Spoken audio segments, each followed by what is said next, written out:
নমস্কার সবাইকে, ধ্রুবতারা এডুকেয়ারের পক্ষ থেকে সবাইকে জানাই স্বাগত। তো WBSSC গ্রুপ সি এবং গ্রুপ ডি এর রেজাল্ট আশা করি পুজোর আগে বেরিয়ে যাবে।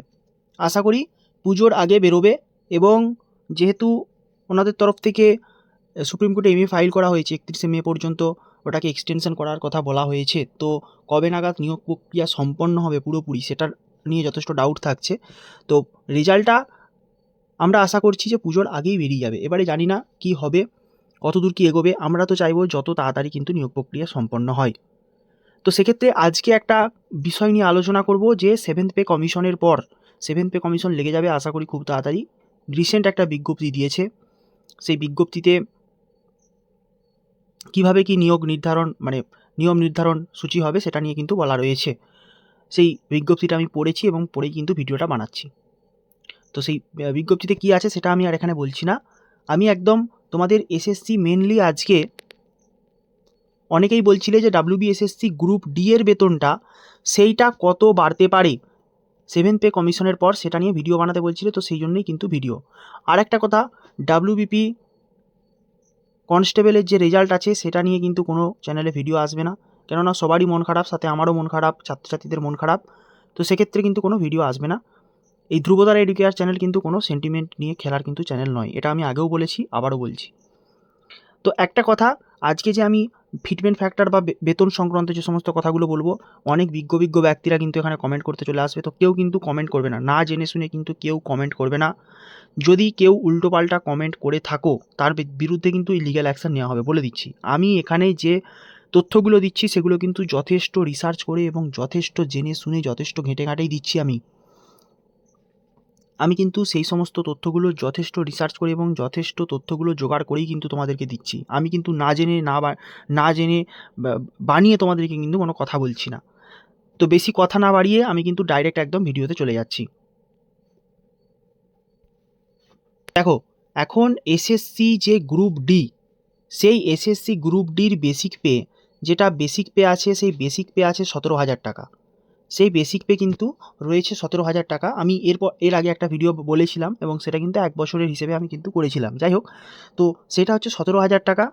এরপর যেটা এখন ডিএ, কারেন্ট ডিএটা কিন্তু 18% চলছে অলরেডি, এবং মাননীয় মুখ্যমন্ত্রী ঘোষণা করেছেন যে পুজোর আগে কিন্তু ওটা 38%, ওটা টোটাল 20 + 18 38% হয়ে যাবে। আমি এখানে 38% ধরেই কিন্তু হিসেবটা করছি।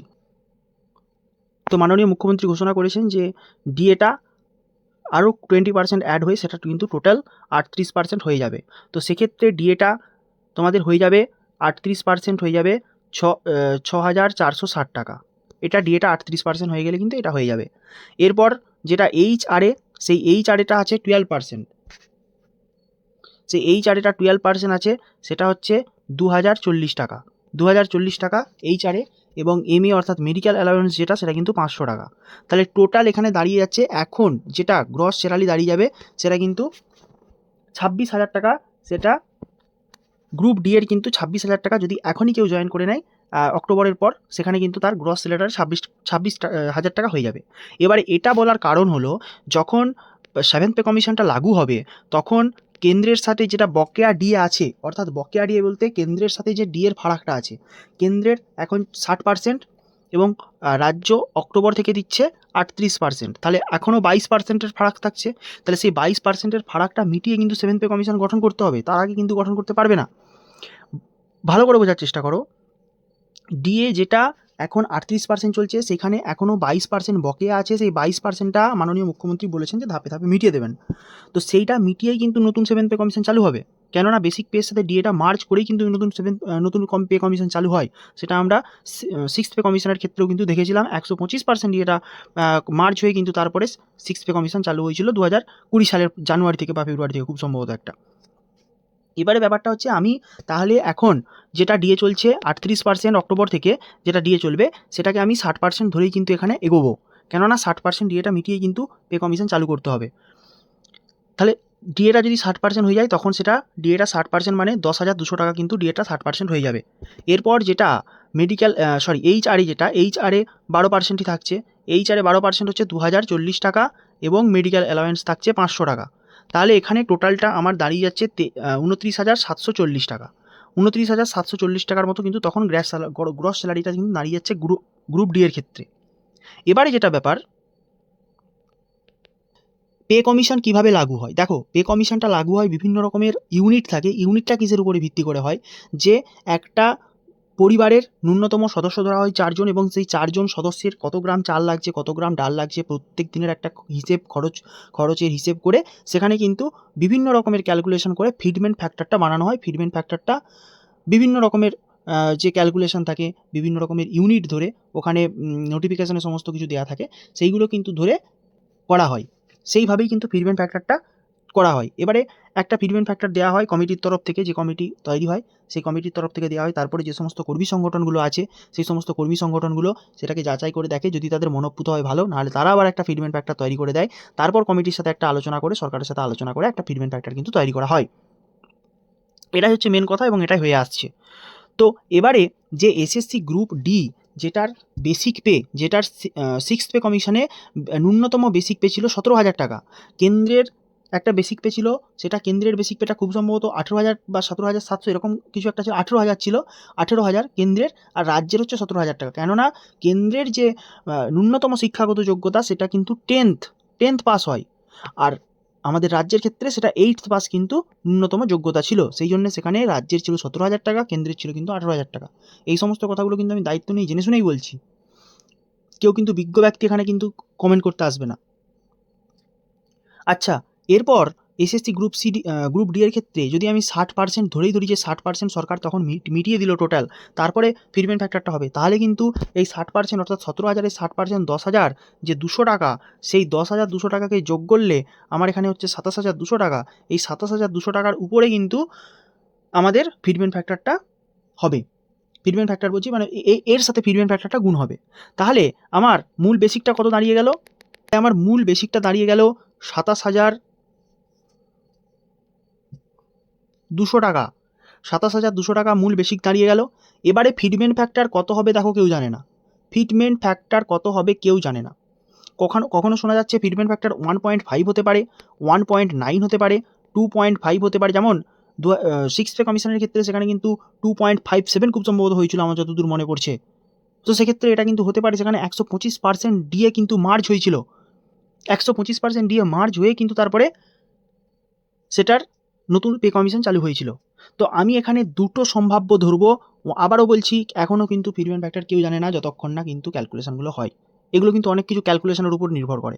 আমি 1.5 আর 1.9 ফিডমেন্ট ফ্যাক্টরটা ধরে কিন্তু এখানে আলোচনাটা করব। তাহলে যদি 1.5 ফিডমেন্ট ফ্যাক্টর ধরে হয়, তাহলে 27,200-র সাথে 1.5 আমি যদি গুণ করি, সেখানে কত হচ্ছে?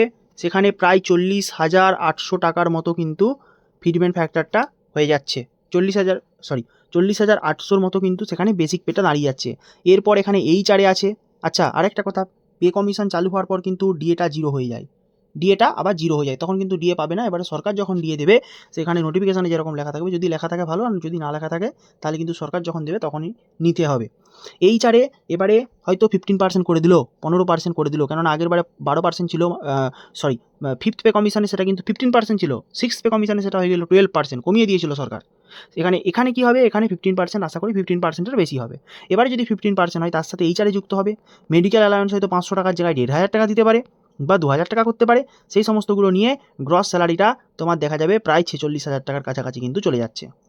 এটা কিন্তু আমি একটা অ্যাপ্রক্স বললাম। এখন কিন্তু 7th পে কমিশনের পর কত হতে পারে বেতন, সেটা কিন্তু সবাই অ্যাপ্রক্সই বলতে পারবে, যতক্ষণ না ফিডমেন্ট ফ্যাক্টর সামনে আসছে।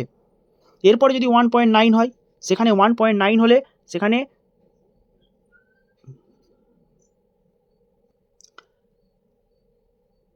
যদি 1.9 হয়, সেখানে কিন্তু তখন যে বেসিক পে সেটাই কিন্তু দাঁড়িয়ে যাবে 51,000 প্লাস। 51,000 টাকা প্লাস কিন্তু সেখানে বেসিক পেটাই দাঁড়িয়ে যাবে। গ্রুপ ডি এর কথা বলছি। এখানে হয়তো অনেকে কমেন্ট করবে যে এত বাড়বে, এত তো বাড়বে না, এত বাড়লে অসামঞ্জস্য হয়ে যাবে। দেখো, এটা কিন্তু হয়, যখনই একটা পে কমিশন লাগু হয় তখনই কিন্তু সরকারি কর্মচারীদের বেতনটা বাড়ে, এবং সেই সরকারি কর্মচারীদের হাতে যখন টাকাটা আসবে, একটা ইকোনমির বেসিক রুল তোমরা জেনে নাও, যে যখনই সরকারি কর্মচারীদের হাতে বা একটা শ্রেণীর হাতে টাকাটা আসবে, তখনই তারা খরচ করার মানসিকতাও বাড়বে। সেই টাকাটা কিন্তু তাদের হাতে থেকে যাবে না, সেটা কিন্তু সমাজেই ডিস্ট্রিবিউট হবে। তোমার হাতে যদি 100 টাকা আজকে বেশি আসে, তোমার কিন্তু ইচ্ছা হবে আমি 100 টাকাটা দিয়ে একটু কিছু এক্সট্রা জিনিস কিনি, সেই 100 টাকাটা কোনো চাষির কাছকেই যাবে। কি তাই না? তো সেক্ষেত্রে এই 51,000 টাকা কিন্তু বেসিক পেটাই দাঁড়িয়ে যাবে। এরপরে তো HR আছে, তারপরে MA অর্থাৎ মেডিকেল অ্যালাওয়েন্স আছে, এবং এরপরে যদি আরও কিছু অ্যালাওয়েন্স যোগ করে সরকার, সেখানে কিন্তু হবে। দেখো আজকে এসএসসি গ্রুপ সিডি যারা ভালো পরীক্ষা দিয়ে রেখেছে, তারা যখন চাকরিটা পাবে তাদেরও তো এটা একটা মোটিভেশন কাজ করবে। এক্ষেত্রে যারা ক্লার্কশিপ দিয়ে রেখেছে তারাও কিন্তু আজকে একটা ভালো জায়গায় পৌঁছাতে পারবে, তাদেরও একটা ভালো গ্রোথ হবে তাদের স্যালারির। সবারই চাই তাদের স্যালারিটা বেড়ে যাক। এক্ষেত্রে হ্যাঁ, টিচারদের যে স্যালারি সেটাও কিন্তু 90,000 প্লাস হয়ে যাবে। এটা হওয়াটা স্বাভাবিক, এটা স্বাভাবিক, এটা হওয়াটা কিছু অস্বাভাবিক নয়। অনেকের মনে হবে অস্বাভাবিক, অনেকে বলবে বেসরকারি যারা আইটি সেক্টরে কাজ করে তাদের না, আইটি সেক্টরের মিনিমাম একটা বেতন থাকে 1,00,000 টাকা। যারা কন্ট্রাকচুয়াল যারা কিছু তারা 20-25 হাজার টাকা বেতন পায়, কিন্তু যারা ঠিকঠাক ইঞ্জিনিয়ার তাদের কিন্তু মিনিমাম বেতন 1,00,000 টাকা কিছুই ব্যাপার নয়। 1,00,000 টাকা বেতনটা কিচ্ছু নয় আইটি সেক্টরে। তো সেক্ষেত্রে সরকারি চাকরিতে সরকারি যে গভর্নমেন্ট এমপ্লয় যারা, তারা কিন্তু অনেকটাই বেতন কম পায়। এগুলো তোমরা হয়তো জানো না, তোমরা বিশ্বাস করবে না, কিন্তু এটাই সত্যি। ডাব্লিউপি কনস্টেবলের বেতন, সেখানে কিন্তু ডাব্লিউপি কনস্টেবলের বেতনটা হয়ে যাবে 55,000 প্লাস, SI এর বেতন হয়ে যাবে 70,000 প্লাস 7th পে কমিশন লাগার পর।